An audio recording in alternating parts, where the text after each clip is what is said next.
ГСП онлайн. Городские новости сейчас.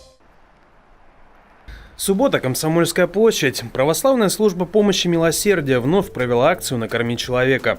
Благотворительная инициатива призвана помочь нуждающимся семьям. Для этого все желающие могут помочь продуктами, сдав их в специальные боксы. Однако служба принимает не все продукты, а лишь те, которые можно долго хранить. Помимо консервов сюда входят сухие продукты – это сахар, крупа, печенье, крупы какие-нибудь, мука.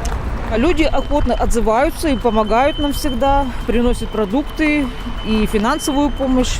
Люди отзываются. Действительно, лишь за 3 часа акции на Комсомольской площади было собрано 8 полных контейнеров продуктов. Впрочем, акция «Накорми человека» постоянная, поэтому если вы не успели, но хотите помочь, то это можно сделать в любое время. Боксы для сбора установлены в некоторых торговых точках. Привезти вещи или продукты можно и в часовню службы милосердия на въезде в город со стороны трассы на Сыктывкар.